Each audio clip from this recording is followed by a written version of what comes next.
e humilde de coração.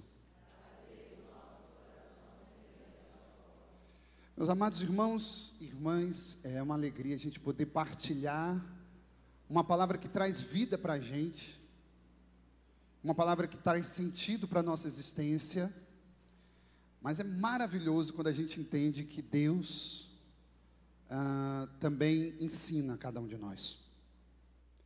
E a verdade, queridos irmãos e irmãs, é que nem todo mundo vai para o céu. É uma notícia muito triste. Nem todo mundo vai entrar no reino dos céus. Deus dá liberdade para cada um de nós, mas nós sabemos muito bem que as nossas escolhas podem nos afastar de Deus. E não é fácil entrar no céu.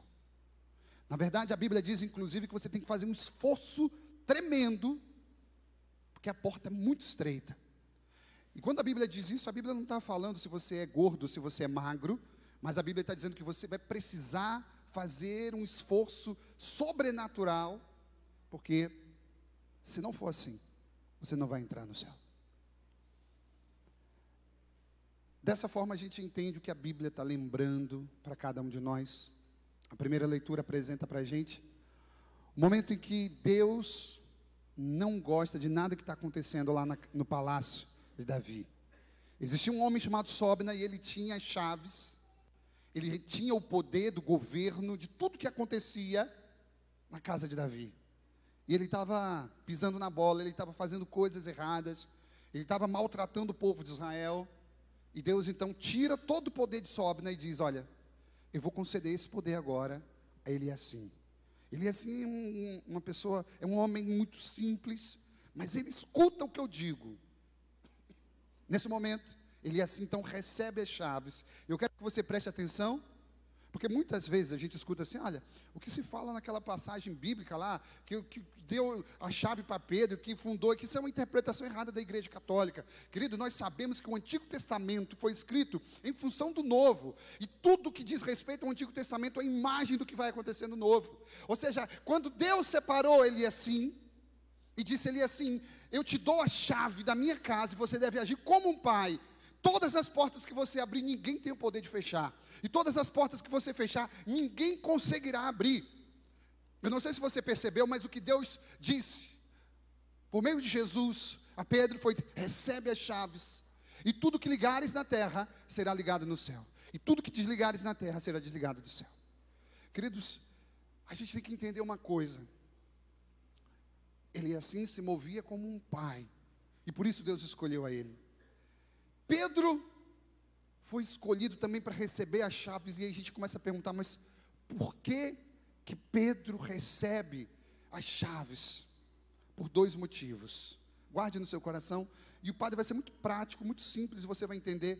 Dois foram os motivos que levaram Pedro a ter a chave: o governo da igreja, o cuidado sobre os irmãos. Primeiro, Pedro teve intimidade com Deus. Você viu no evangelho de hoje, quando Jesus perguntou: o que dizem sobre mim? Pedro responde, e Jesus olha para Pedro e diz: caraca, Pedro, olha, o que você falou, você não aprendeu no livro. O que você está falando está certo, mas não foi ouvindo conversa de ninguém que você aprendeu. Eu estou entendendo, Pedro, que você está gastando tempo com Deus, e porque você está entendendo o que Deus está falando, ou seja, gastando tempo com Deus, você entende o que Deus está falando. E o que você teve hoje foi uma revelação do Pai.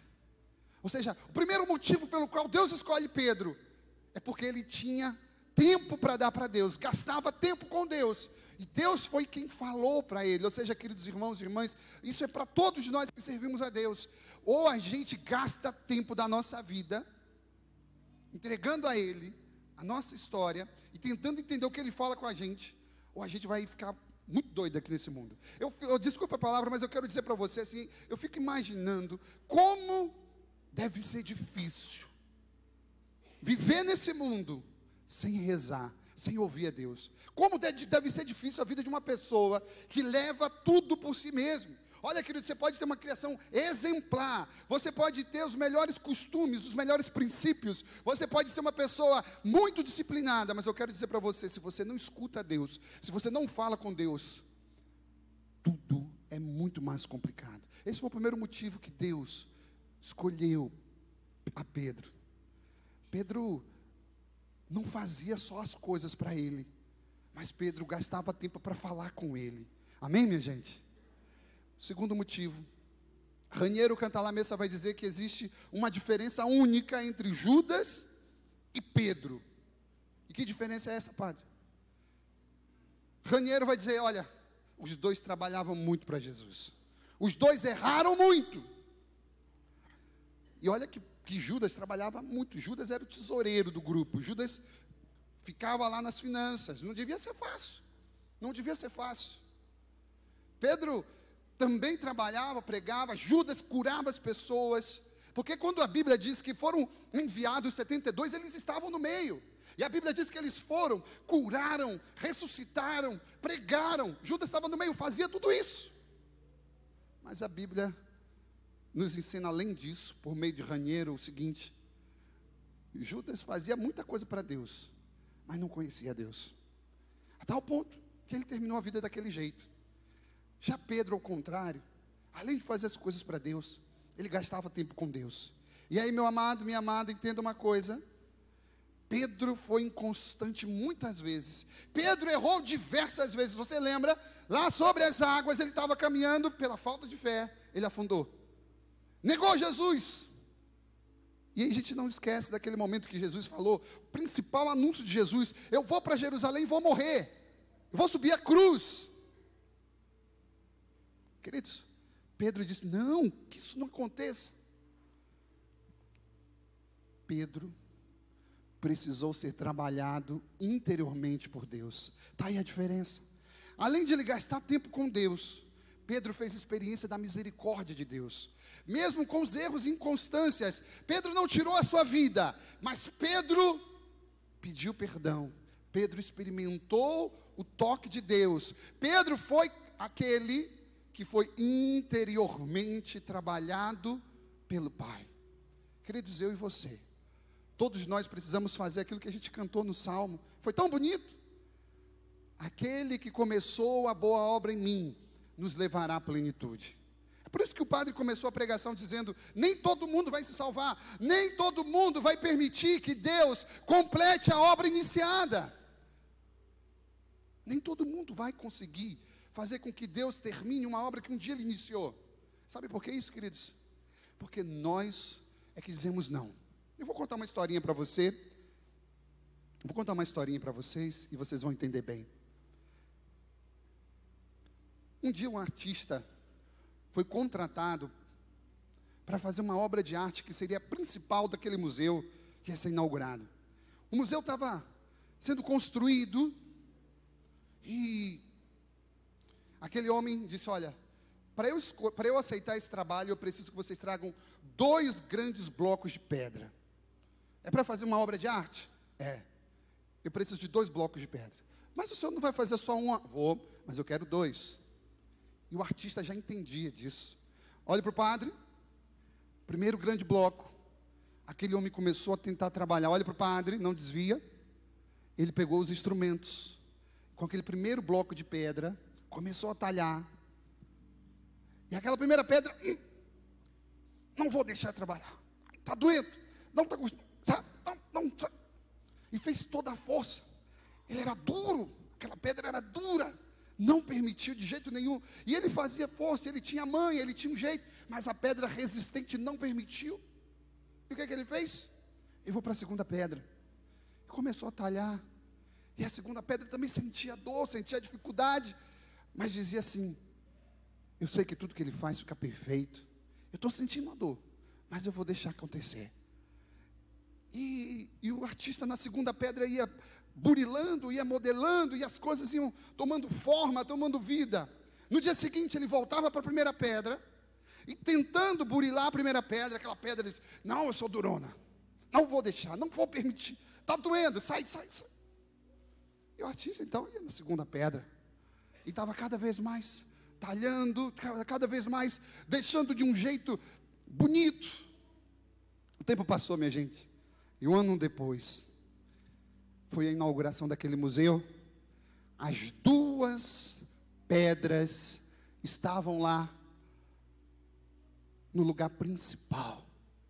A primeira pedra, que não deixou ser trabalhada, ela estava no chão, onde todo mundo pisava. E a segunda pedra, que deixou ser trabalhada, estava no lugar principal, onde todos admiravam a beleza da arte daquele homem. Sabe, meus amados irmãos e irmãs, Deus quer fazer de nós vasos de honra. Amém, minha gente? Mas somos nós que vamos dizer sim ou não. A salvação que Deus tem é para todos nós. Mas a Bíblia hoje contou a história de um homem chamado Sobna, que resolveu fazer tudo do seu jeito. Deus interviu, entregou tudo àquele outro servo pela simplicidade. Hoje Deus chamou a Pedro e disse: Pedro, você foi tão inconstante, mas você foi tão verdadeiro. Pedro, você foi aquele que voltou, você gastou tempo comigo, você teve intimidade comigo. Sabe, meus amados, a vida da gente, inclusive a vida de fé, vão ser realizados momentos, nós vamos viver momentos onde nós vamos ser trabalhados, onde nós vamos receber a poda de Deus, e a gente precisa ouvir muito não. E eu vou dizer isso para você, porque olha, o Padre Cláudio hoje é quem ele é, mas no meu período inicial, minha gente, vocês não têm noção. Eu tive um padre que me disse muito não.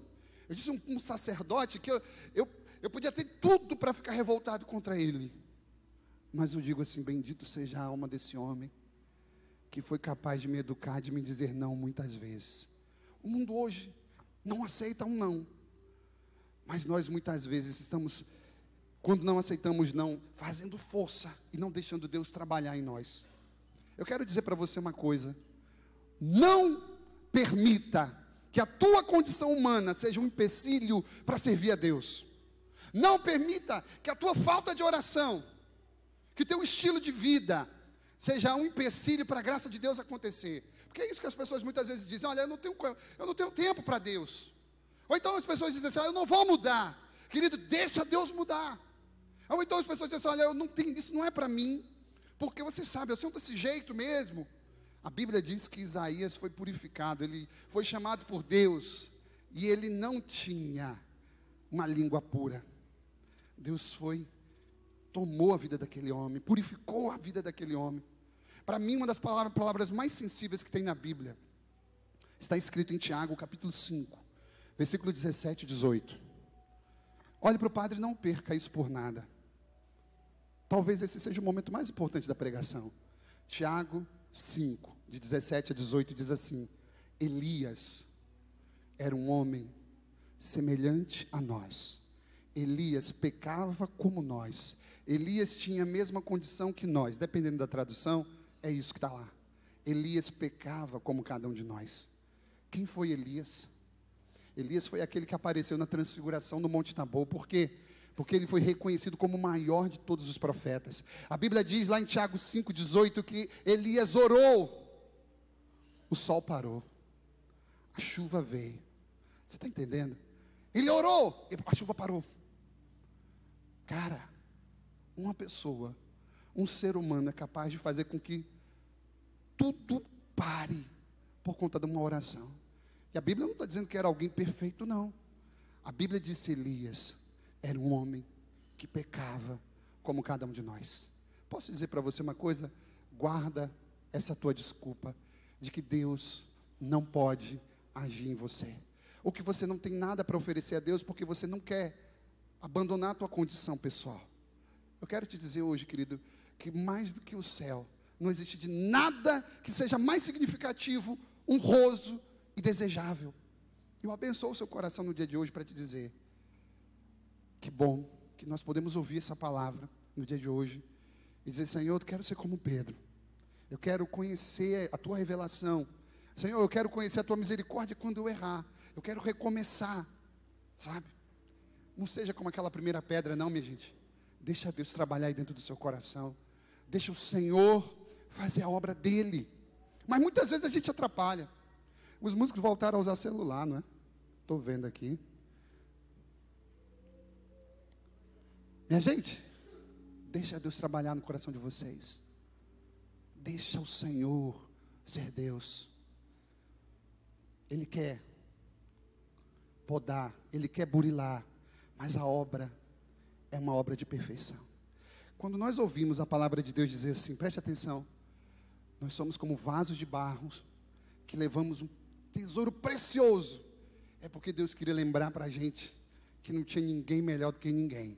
A gente é todo mundo igual, feito da mesma matéria, é vaso de barro. Pode ser que o seu vaso tenha uma pintura bonita, pode ser que o outro vaso seja uma forma mais rústica, não importa, o importante é que todos nós podemos servir a Deus, e fazer com que a graça dele seja alcançada na vida de tantas outras pessoas.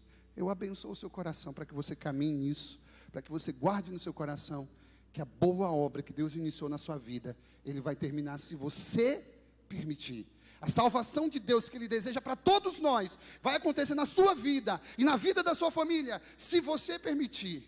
Por isso abra o seu coração em nome de Jesus, abra o seu coração, e viva para Ele, deixa o Senhor trabalhar, e construir a história dEle na tua vida, em nome do Pai, do Filho e do Espírito Santo, amém. Creio em Deus Pai, Todo-Poderoso,